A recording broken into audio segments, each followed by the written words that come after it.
Hey, welcome to the Glen podcast. We're going to take a sidestep.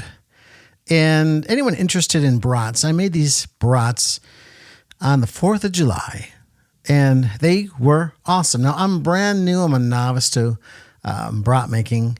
So I want to kind of go through step by step how I make brats. And it's not hard, ladies and gentlemen.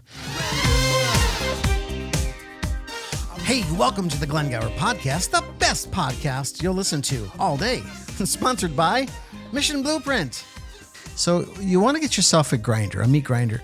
There's cheaper ones out there, but I watched my brother Gary use this big bite grinder, 3/4 horsepower. Oh, it was awesome.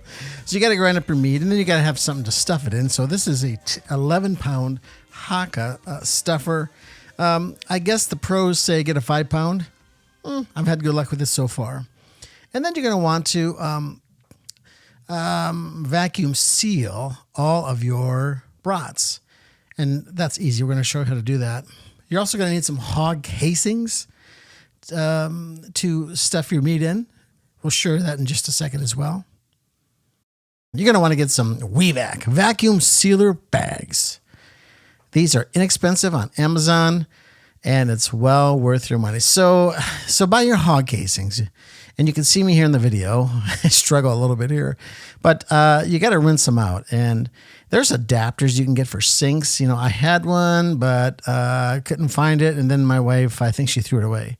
So I kind of do it the hard way. If you noticed, I started with without plugging the sink. And then I realized, I got to plug the sink. And so anyway, you just want to rinse these hog casings out really, really well. I think they come pre-packed with a lot of salt. There probably is chemical. It sure smells that way. But anyway, you want to rinse those out. So then I mix, of course, all the spices. I'll put in the show notes how to make these cheeseburger brats. And I'll show you what I do for 15 pounds, and then you can go from there. But, you know, when it comes to brat making, in the first few batches, I made 15-pound batches of brats. I don't think it's worth it. You got to go 30 pounds. Because if you're going to clean all your stuff up, why not go big? Anyway, you clean these bad boys up, and then, of course, you add bacon. Bacon is a staple. Everyone should buy bacon. And you know what? Freeze your stuff before you cut it up. It's so much easier. This bacon is from Costco. It is the best. I wouldn't recommend you putting the best bacon in, but do what you want.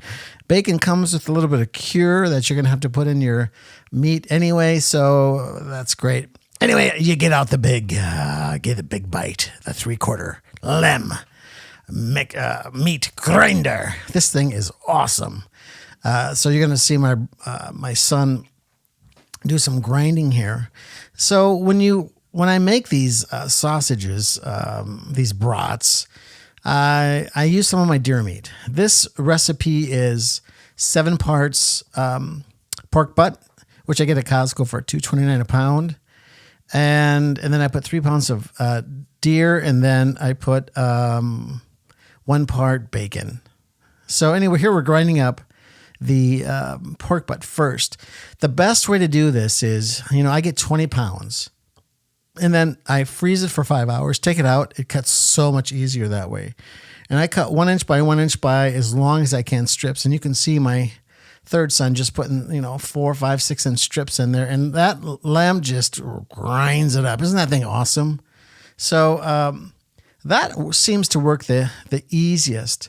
And normally what I would do is mix all of the deer and the pork together, but in this case, my deer was still frozen. I didn't take it out early enough, and I couldn't get it thawed because I cut my deer also in strips. But anyway, so we're filling that bucket up. We can work pretty fast.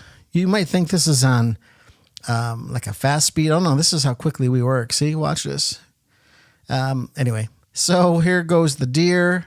The bacon and the pork is in. The deer goes in, and we have our first grind. Now, some people only grind at one time.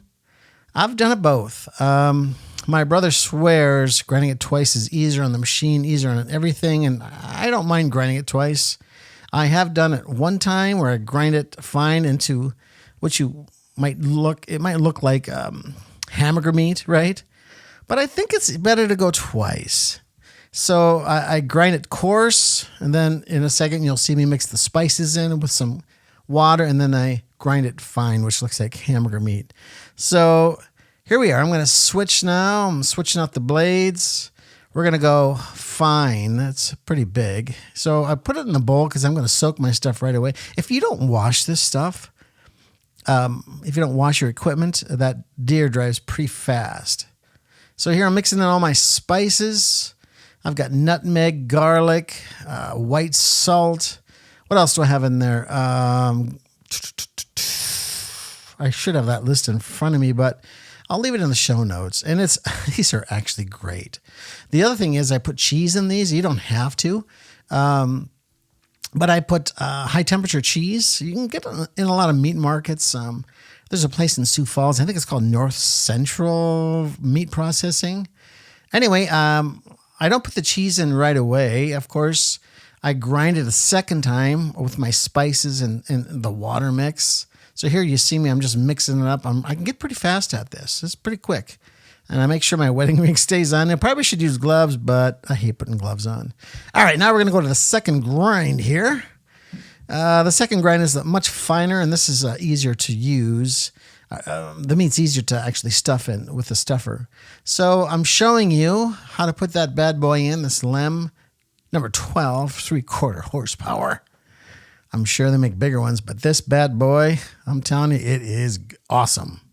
So here we are. We're going to get going here, and I'm going to grind all that deer and pork butt and bacon. And this is my final grind. Here it comes. Look at that. Isn't that beautiful? It is awesome. You know, I never thought I'd ever make brats. It was really my brother Gary who got me into this. It's all his fault. I was a pheasant hunter growing up, but I never hunted deer because I was the youngest, and all my brothers would go out and sometimes with their friends, and I never get to go. And so I just thought I'll just be a pheasant hunter. Well, my boys now, they want to shoot guns and they want to hunt deer, and I think it's awesome. Now we break out the 11-pound haka, and we're going to stuff these bad boys. So my third oldest son is stuffing the haka, the 11-pounder. And you know what? We're not stuffing it all the way plump full. We go about 3/4 full. We just don't want to put too much pressure on it. Here I am. I've got these hog casings that I'm going to put in here. I'm going to slide that right over the nozzle. And you're probably wondering why I have the camera in this spot. I am too. I'm not sure why I did it that way. Even my wife says, shouldn't you have a better angle on this? And I thought, yeah, I probably should. So anyway, I've got some water leakage, so I grab a towel. I'm going to put this on first. So anyway, we stuff these bad boys, and it's I think it's really important that who's ever cranking that haka is one speed. And then I have to monitor how much meat can go in these casings. Now, again, I've got some brothers out there who know way more about this than I do. Other people, you might be watching and laughing like, what are you doing that for? I'm like, I don't know, because I don't know what I'm doing yet. But anyway, I'm making brats, and look at that. Isn't that wonderful? All those homemade brats. Yeah. So there's my first round. I got a little snip there, and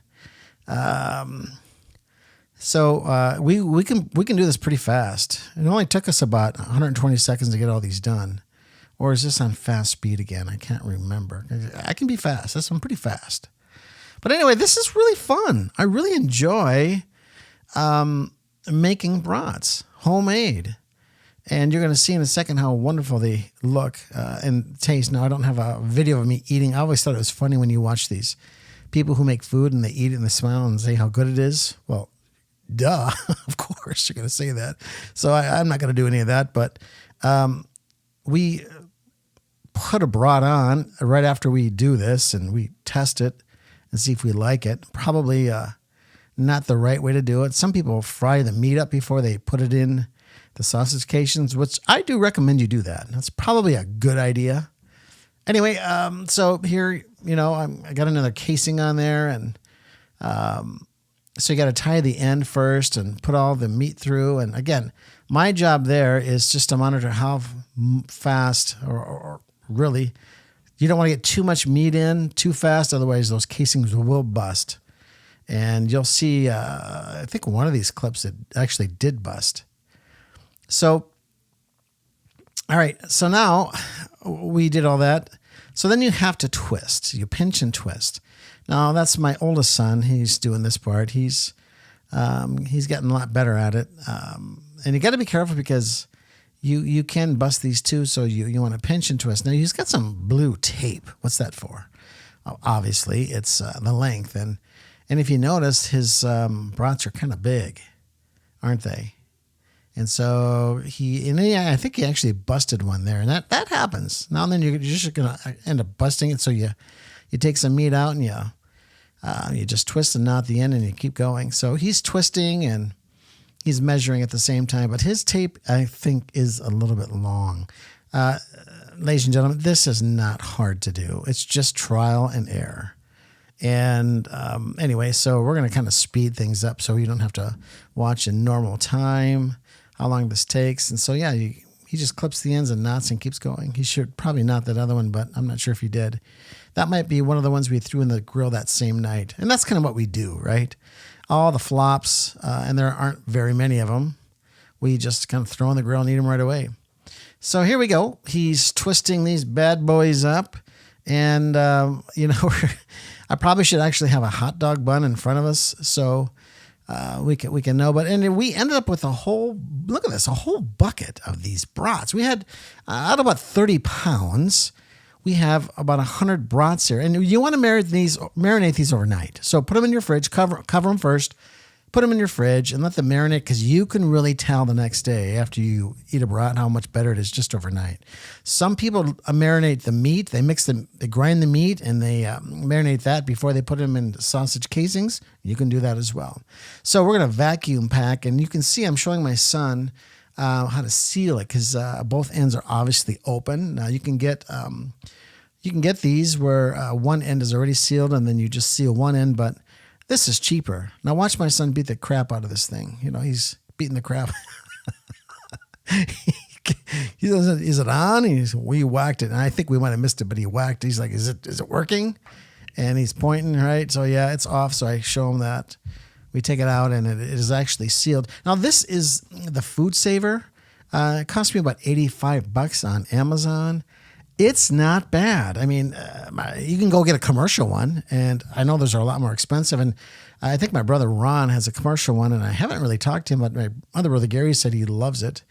And maybe someday when I can afford it, but right now I just use this $80. Look at that. Look at how it takes the air out. It works pretty good. Now, if you get those bags too short, it won't work.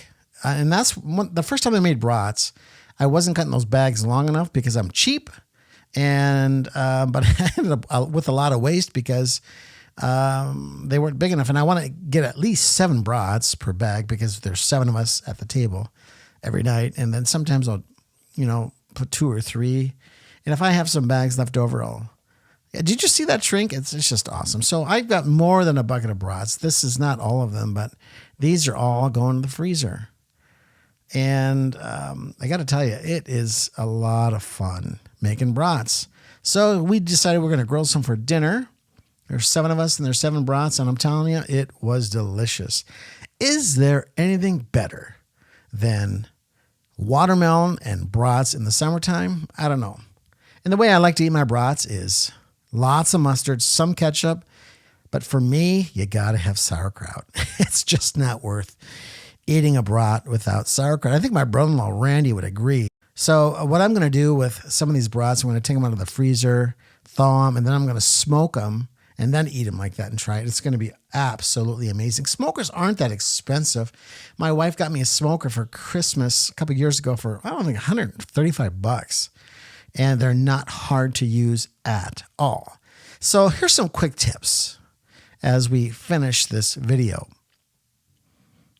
When I start, I pre-mix all my spices ahead of time.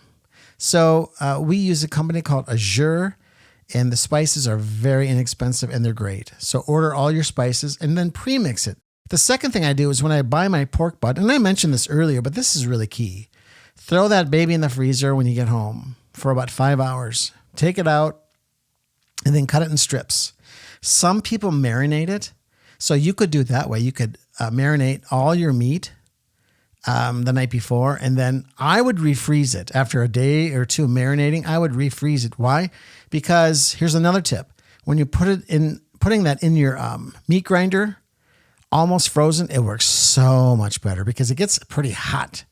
The metal gets pretty hot. So I didn't have any issues because all my meat was almost completely frozen. That's another big tip. But you got to let that marinate for at least a day, whether you put it in the casings or not. Let it marinate after you mix it up and then put it in casings. So this is the first time I put it in casings and then I let it marinate. And I'm telling you, they're so much better that way. I'm just thinking, do I have any other tips, any other things that I would do? Don't be afraid to get messy. You know, some people wear gloves. I'm not a gloves guy. My boys all wear gloves. But don't be afraid to get messy. And I think that's it. I hope you enjoyed this. And I encourage you to make your own brats. My equipment hasn't paid for itself yet, but I think I have about 5 or 6 more batches before I begin paying for my equipment. It doesn't take long. I mean, in 4 days, I just made 200 brats. I've got 200 brats in my freezer right now. So anyway, that's it. I'm going to get off the air. I hope that I've helped you at all. And I would encourage you to go for it. Make your own food. That's it. May God strengthen the bars of your gate.